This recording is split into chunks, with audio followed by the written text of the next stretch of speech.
درود پاک کب کب کہاں کہاں اور کیسے کیسے کام آتا ہے۔ ایک بہت ہی خوبصورت واقعہ، بڑا ایمان افروز واقعہ ہے جو میں آپ کے سامنے پیش کرتا ہوں۔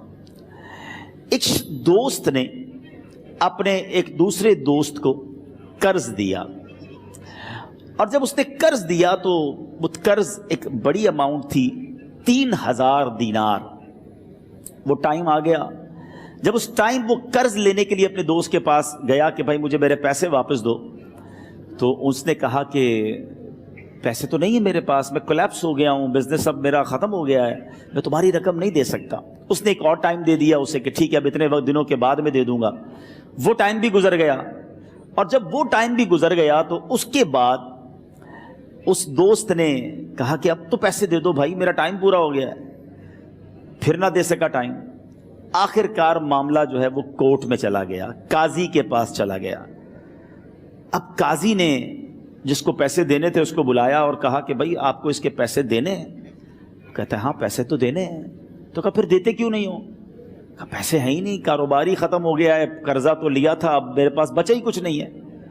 تو کہا اچھا اب یہ بتاؤ کہ کب دو گے، کیسے دو گے؟ اس نے کہا بس میرے پاس پیسے ہی نہیں ہیں۔ تو کہا اب تمہارے پاس 30 دن کا ٹائم ہے، 30 ڈیز میں یا تو اس کے پیسے لوٹا دو یا 30 دن کے بعد تمہیں قید کر دیا جائے گا۔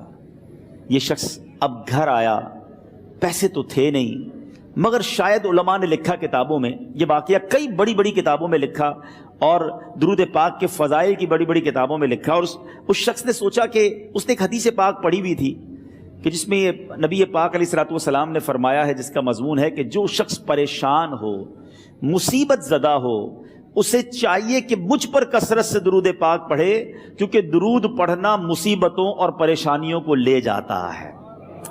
اب اس عاشق رسول نے سوچا اور تو کچھ ہے نہیں، اب میں درود پاک پڑھنا شروع کرتا ہوں۔ صبح سے لے کر شام تک وہ درود پاک پڑھنے لگ گیا۔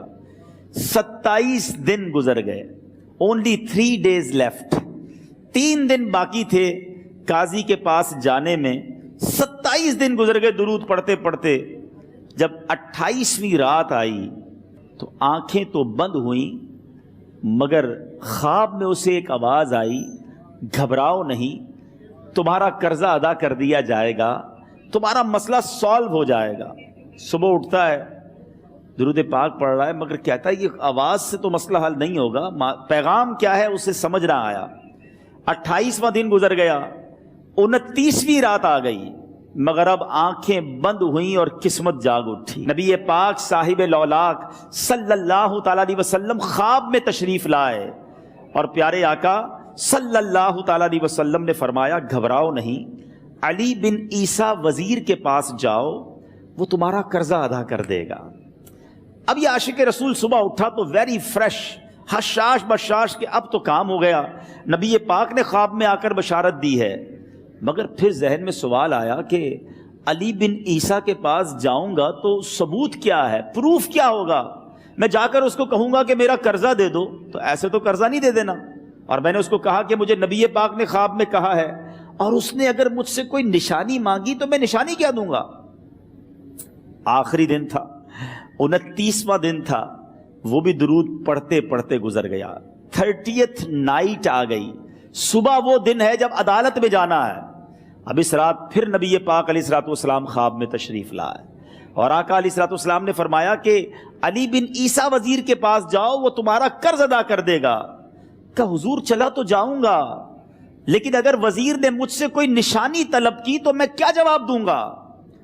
پیارے آقا علیہ الصلوۃ والسلام نے کمال کا ارشاد فرمایا کہ علی بن عیسیٰ سے کہنا کہ تم روزانہ فجر کی نماز کے بعد 5000 بار درود پاک پڑھتے ہو، یہ راز فقط تم جانتے ہو اور تمہارا رب جانتا ہے۔ اب یہ جب صبح اٹھا تو ایک نشانی بھی مل چکی تھی۔ عدالت میں جانے سے پہلے وزیر کے دربار میں پہنچ گیا، اسے یہ ڈر تھا کہ آج پیسے نہ لوٹائے تو سزا ہو سکتی ہے۔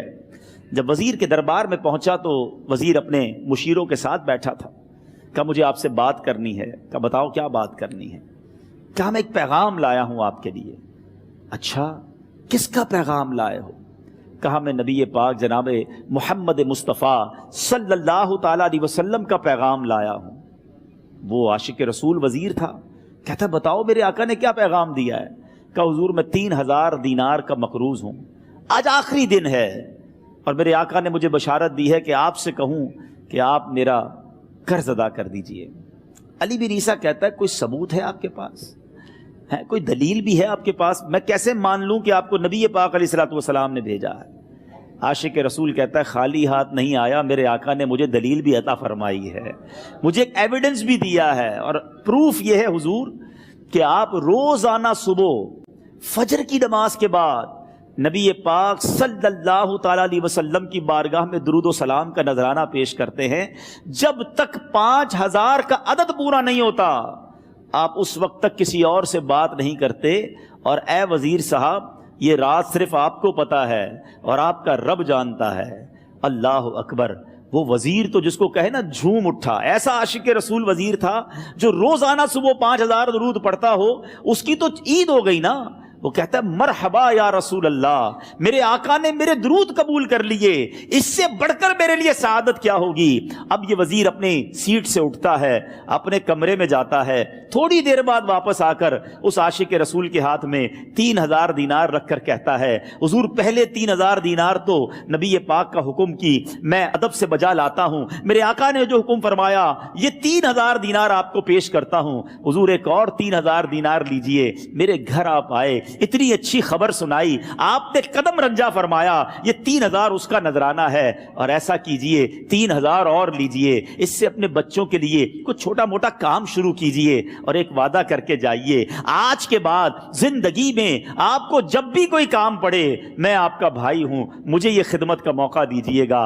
اللہ اکبر۔ وہ مقروض جو ایک رات پہلے 3000 دینار کا مقروض تھا، ہو سکتا ہے اس کے بیک آف مائنڈ یہ بھی چل رہا ہو کہ اب شاید کل میں نے جیل میں جا کر عدالت میں جا کر گرفتاری دے کر جیل میں جانا ہے، مگر اب 9000 دینار ہاتھ میں ہیں۔ عاشق رسول جھومتا ہوا نبی پاک کی یاد میں گھومتا ہوا اب عدالت میں پہنچا۔ عدالت میں everybody expecting over there کہ آج اس نے آنا ہے اور آ کر کہنا یہی ہے کہ پیسے تو نہیں ہیں، گرفتار کر لو، مگر جا کر اس عاشق رسول نے 3000 دینار جج صاحب کے ہاتھ میں رکھ دیے۔ قاضی کہتا ہے پہلے تو یہ بتاؤ پیسے آئے کدھر سے؟ تم تو کہتے تھے غریب ہوں، تم تو کہتے تھے کاروبار نہیں ہے، ایک مہینے میں اتنی بڑی رقم کا انتظام کیسے ہو گیا؟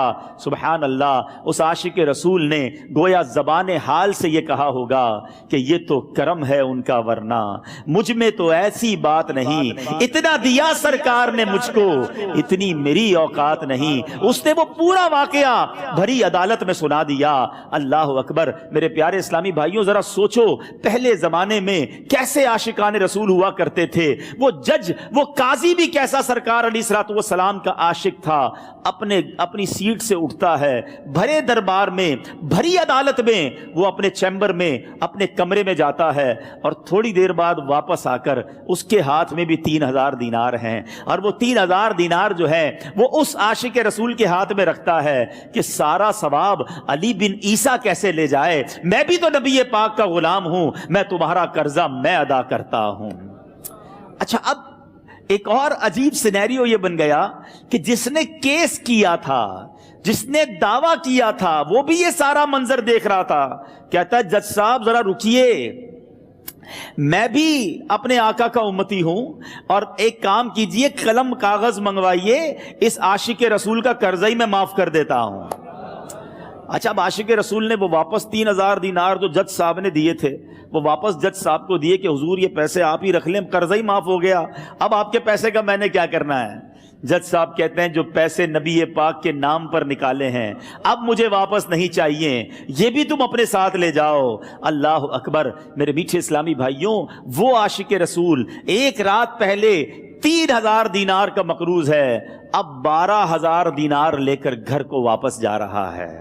اس ایک واقعے کے اندر جو ہم سب کے لیے درس ہے، جو ہم سب کے لیے پیغام ہے، شاعر لکھتے ہیں نا، دکھوں نے تم کو جو گھیرا ہو تو درود پڑھو، دکھوں نے تم کو جو گھیرا ہو تو درود پڑھو، جو حاضری کی تمنا ہو تو درود پڑھو۔ آج ہم بہت ساری پرابلمز میں ہوتے ہیں، یہاں بھی ہو سکتا ہے میرا کوئی بھائی بیمار بیٹھا ہو، کوئی قرضے میں ڈوب گیا ہو، کسی کا کوئی بزنس پرابلم چل رہا ہو، کوئی فیملی ایشو میں ڈسٹرب ہو، آپ کسی بھی پرابلم میں ہیں، خدا کی قسم درود پاک ایسا وظیفہ ہے، لوگ بہت سارے وظائف پوچھتے رہتے ہیں، بہت سارے جناب وظائف کے بارے میں معلومات کرتے رہتے ہیں، سچی بات یہ ہے ہر درد کی دوا ہے صلی علی محمد، ہر درد کی دوا ہے صلی علی محمد، تعویذ ہر بلا ہے صلی علی محمد۔ تو خدا را اپنی زندگی میں درود پاک کو شامل کر لیجئے، اور آپ بلیف کریں جب آپ نے کثرت سے درود پاک پڑھنے شروع کر دیے، آپ اپنی آنکھوں سے دیکھیں گے آپ کے پرابلم دور ہو رہے ہیں، آپ کی صحت اچھی ہو رہی ہے، آپ کے قرضے اترنے شروع ہو گئے ہیں، روزگار میں آپ کے برکت ہونا شروع ہو جائے گی۔